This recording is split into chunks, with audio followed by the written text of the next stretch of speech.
Very good evening students. ఈరోజు మనం ఏం చేద్దామంటే పద్మ అవార్డ్స్ గురించి చెప్పుకుందామండి.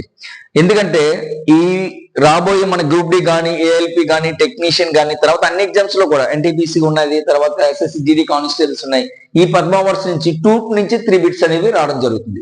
వాటిని ఎలా ఈజీగా గుర్తుపెట్టుకోవాలనే విషయం నేర్చుకుందాం. ఫస్ట్ యాక్చువల్లీ ఒక విషయం గుర్తుపెట్టుకుంటే ఎప్పుడైనా సరే, చాలా కాంపిటేటివ్ ఎగ్జామ్ లో అడిగిన బిట్ ఏంటంటే పద్మ అవార్డ్స్ అనేవి ఇండియన్ గవర్నమెంట్ ఎప్పటి నుంచి ఇవ్వడం ప్రారంభించింది? When was started the Padma awards?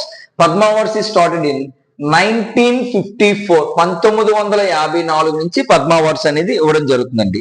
It is the second highest civilian award in India. భారతదేశంలోనే 2వ అత్యున్నత పురస్కారం. మొట్టమొదటి అత్యున్నత పురస్కారం ఏంటి అంటే Bharat Ratna. Next highest civilian award ఈ పద్మ అవార్డ్స్ అండి.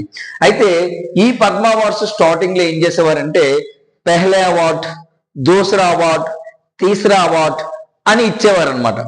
నెక్స్ట్ కాలంలో ఏం జరిగిందంటే ఈ పద్మ అవార్డ్స్ ని ఎవరైతే హైయెస్ట్ సివిలియన్ ఉన్నారో వాటిని పద్మ విభూషణ్,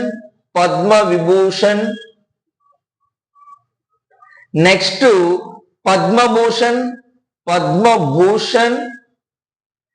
నెక్స్ట్ పద్మశ్రీ అని 3 కేటగిరీస్ గా డివిజన్ అనేది చేయడం జరిగింది. అయితే ఈ 2026 గాని ఈ పద్మ అవార్డ్స్ అనేవి ఇండియన్ గవర్నమెంట్ 131 మెంబర్స్ అనేది అనౌన్స్మెంట్ అనేది చేయడం జరిగిందండి. ఈ 131 మెంబర్స్ లో కూడా పద్మ విభూషణ్ అనేవారు 5 మెంబర్స్ అనేవారు ఉన్నారు, పద్మభూషణ్ అనేవారు 13 మెంబర్స్ ఉన్నారు, పద్మశ్రీ అనేవారు 113 మంది, 113 మెంబర్స్ అనేవారు ఉండడం జరిగింది. ఈ నెంబర్స్ మనకి ఈజీగా గుర్తుపెట్టుకోవాలంటే టోటల్ 131 ఒకటి గుర్తుపెట్టుకోండి. పద్మ విభూషణ్ 131 టోటల్ చేయండి, 31415 అంటే 5 మెంబర్స్ కి పద్మ విభూషణ్ వచ్చింది. మరియు పద్మభూషణ్ ఎలా గుర్తుపెట్టుకోవాలి? పద్మభూషణ్ ఎంతమందికి వచ్చింది గుర్తుపెట్టుకోవాలంటే ఉన్న నెంబర్ లో లాస్ట్ నెంబర్ లెస్ చేయండి. 13 మెంబర్స్ కి పద్మభూషణ్ వచ్చింది.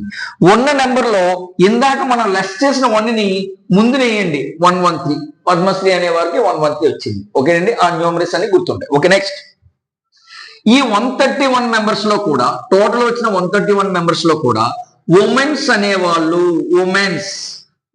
అనేవాళ్ళు ఎంతమంది ఉన్నారంటే 19 మెంబర్స్ ఉమెన్స్ ఉన్నారండి. ఆ తర్వాత పాస్తుమస్ అనే వాళ్ళు ఎంతమంది ఉన్నారంటే 16 మెంబర్స్ ఉన్నారు. అంటే కొంతమందికి మరణానంతరం చనిపోయిన తర్వాత లభించాయన్నమాట పద్మ అవార్డ్స్ అనేవి. వాళ్ళు ఎంతమంది ఉన్నారంటే 16 మెంబర్స్ పాస్తుమస్ ఉన్నారు. నెక్స్ట్ ఫారినర్స్ అనేవాళ్ళు 6 మెంబర్స్ అనేవాళ్ళు ఉన్నారండి. ఈ న్యూమర్స్ అనేవి చాలా ఇంపార్టెంట్ అండి, అడిగవచ్చు చాలా సార్లు. ఓకేనండి, కాంపిటేటివ్ ఎగ్జామ్ లో ది మోస్ట్ ఇంపార్టెంట్ న్యూమర్స్ అనమాట. ఒకసారి మళ్ళీ చూడండి అమ్మా. Padma Vibhushan total Padma awards 131. Padma awards start చేసింది 1954 లో.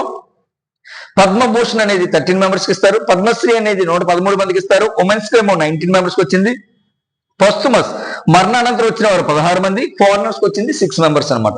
మనం ఒకటి చెప్పుకుంటూ వెళ్దాం. ఫస్ట్ పద్మ విభూషణ్ 5గురికి వచ్చింది. 5గురు ఎవరెవరో ఒకసారి చూద్దాం, క్లారిటీగా ఆలకించండి.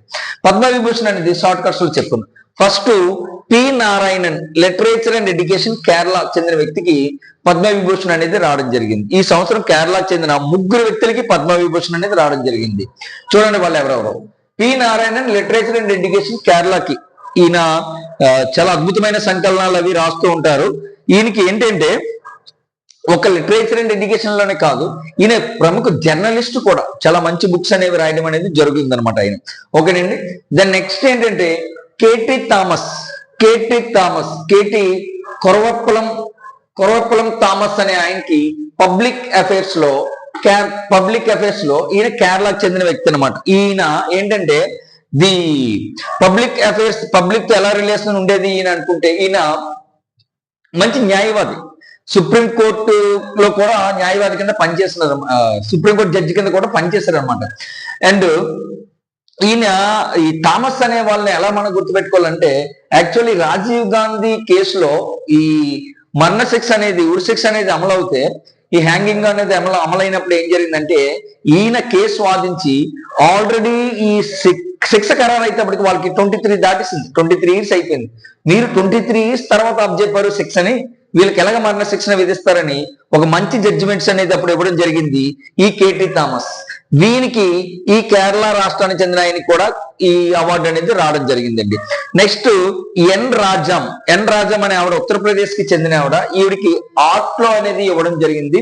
ఈవిడ ఏంటంటే ది బెస్ట్ వైలినిస్ట్. మొన్న 2024 లో ఈవిడికి ఏంటంటే సంగీత నాటక అకాడమీ అవార్డు అనేది fellowship, life time achievement fellowship కూడా రావడం జరిగిందండి. 2012లోని ఈవిడికి పద్మభూషణ్ అనేది రావడం జరిగింది. ఇప్పుడు పద్మ విభూషణ్ అనేది రావడం జరిగింది. ఎన్ రాజం అనే లేడీ అండి. ఈవిడ ప్రముఖ వైలినిస్ట్, ఉత్తరప్రదేశ్ చెందిన బెనారస్ హిందూ యూనివర్సిటీలో వర్క్ చేస్తూ ఉన్నారన్నమాట. ఈవిడ మ్యూజిక్ ప్రొఫెసర్ కింద వర్క్ చేస్తున్నారు. Next V S Achuthanandan, the most feminine person. ఈయన కేరళకి ముఖ్యమంత్రి కింద కూడా పనిచేసిన వ్యక్తి విఎస్ అచ్యుతానందం. యాక్చువల్లీ ముద్దుగా ఈయన ఏం పిలుచుకుంటారంటే విఎస్ అని పిలుచుకుంటారు అనమాట. కమ్యూనిస్ట్ పార్టీకి చెందిన ఈయన కేరళకి ముఖ్యమంత్రి కింద కూడా చాలా సార్లు పనిచేసిన వ్యక్తి అనమాట. ఈయన చనిపోవడం అనేది జరిగిందండి. ఫస్ట్మస్ ఈయన కూడా విఎస్ గారు చనిపోయారు 2025 లో. నెక్స్ట్ ధర్మేంద్ర సింగ్ డియాల్. ఈయన మనకు తెలుసు, ధర్మేంద్ర అంటే చాలా మూవీస్ లో హిందీలోనే ది మోస్ట్ పాపులర్ మూవీ అయిన సోలో మూవీలో one of the best actor అనమాట. చాలా సినిమాలో బెస్ట్ యాక్టర్ కింద పనిచేశారు. ఈయన కూడా రీసెంట్ గా 2025 లో చనిపోవడం జరిగింది. ఈ పద్మ విభూషణ్ లో చనిపోయిన వ్యక్తుల్లో వీళ్ళిద్దరూ చనిపోయారండి. ఈ ధర్మేంద్ర సింగ్ డియాల్ మనకు తెలుసు కదా, సన్నీ డియాల్, బాబీ డియాల్, ఈసా డియాల్, వాళ్ళ యొక్క ఫాదరే ఈ ధర్మేంద్ర సింగ్ డియాల్ అనమాట. ఈయన ఏంటంటే మహారాష్ట్రకి చెందిన వ్యక్తి. ఈయనకి ఆర్ట్ లో ఇవ్వడం అనేది జరిగిందండి. ఈ సంవత్సరం పద్మ విభూషణ్ అనేది పొందిన వీళ్ళ 5గురు అనమాట. మనకి ఎగ్జామ్స్ లో కానీ గుర్తు రాకపోతే సింపుల్ గా ఒక విషయం గుర్తు పెట్టుకోండి. మనకు తెలుసు మొత్తం యాక్టర్స్ అన్నిట్లో ఇప్పుడు జూనియర్ యాక్టర్స్ లో ఎన్టీఆర్. ఈ ఎన్టీఆర్ కి ఫ్యాక్షన్ డ్రాప్ లో ఉన్న అతి బిగ్గెస్ట్ బ్లాక్ బస్టర్ హిట్ ఏంటండి? ఆది సినిమా. అదొకటి గుర్తుపెట్టుకోండి. మనం ఏ విధంగా గుర్తుపెట్టుకుంటాం అంటే ఎన్టీఆర్ కి ఆది సినిమా అనేది, ఎన్టీఆర్ కి ఆది అనేది బిగ్గెస్ట్ బ్లాక్ బస్టర్ హిట్. ఓకేనా? దాని ప్రకారం గుర్తుపండి. ఎన్ అంటే నారాయణన్ ఏంటి, టి అంటే థామస్, ఆర్ అంటే రాజం, ఏ అంటే అచ్యుతానందం, డి అంటే డియోల్, ధర్మేంద్ర డియోల్ అనమాట. ఆ విధంగా గుర్తుపెట్టుకుంటే ఎన్టీఆర్ ఆది అని గుర్తుపెట్టుకుంటే మనకి 2026లో వచ్చిన పద్మ విభూషణ్స్ అన్ని కూడా గుర్తుపెట్టుకుంటాయండి. ఓకేనండి. నెక్స్ట్ దాంతో పాటు మనకి కేరళ రాష్ట్రానికి చెందిన వాళ్ళు 3 ఉన్నారు. ఒకరు తెలుసు కదా, విఎస్ గారు అంటే విఎస్ అచ్యుతానంద్ గారు ఉన్నారు, థామస్ గారు ఉన్నారు, ప్రముఖ లాయరు. ఆ తర్వాత ఇంకెవరు, నారాయణ గారు ఉన్నారు. వీళ్ళు 3 కేరళ. మనం గుర్తుపెట్టుకుంది రాజం. ఆవిడ బెనారస్ హిందూ యూనివర్సిటీ అంటే ఉత్తరప్రదేశ్ లో ఉంది. ప్రముఖ వైలినిస్ట్, వైలిన్ బాగా వాయిస్తారనమాట ఆవిడ. నెక్స్ట్ వస్తేప్పటికి ఇంకొక పర్సన్ ఎవరు ఉన్నారు అంటే మనం మహారాష్ట్రకు చెందిన ధర్మేంద్ర ప్రధాన్ గారు. ఆర్ట్ లో వచ్చింది అనమాట. ఇక్కడ ఆర్ట్ లో ఇద్దరికి వచ్చింది. ఉత్తరప్రదేశ్ నుంచి వచ్చిన ఆవిడకి ఆర్ట్ లో వచ్చింది, వీడికి కూడా ఆర్ట్ లో వచ్చింది అనమాట. పబ్లిక్ అఫైర్స్ ఇద్దరికి వచ్చింది. కేరళ నుంచి ఉన్న ఇద్దరికి కూడా పబ్లిక్ అఫైర్స్ వచ్చింది. ఒకటి థామస్ గారికి పబ్లిక్ అఫైర్స్. విఎస్ గారు ఈ నెలగా మంచి న్యాయవాది. ఈ నెలగా విఎస్ అచ్యుతానందకి వస్తేప్పటికి కేరళకు ముఖ్యమంత్రి కింద కూడా పనిచేశారు అన్నమాట. నెక్స్ట్ ఒకరు గుర్తుపెట్టుకోవాల్సింది P Narayanan, literature and education అన్నమాట. ఈ విధంగా మనకి పద్మ విభూషణ్ అవార్డ్ 2026 లో పొందిన వ్యక్తులండి. ఎక్కువ కాంపిటేటివ్ ఎగ్జామ్స్ లో అడుగుతూ ఉంటుందండి. థ్యాంక్స్. నెక్స్ట్ క్లాస్ లో మనం ఏం చెప్పుకోనంటే పద్మభూషణ్ అవార్డ్స్ కూడా ఎలాగ షార్ట్ కట్ గుర్తుపెట్టుకోవాలో చెప్పుకుందామండి. ఓకే అండి, థ్యాంక్ యూ.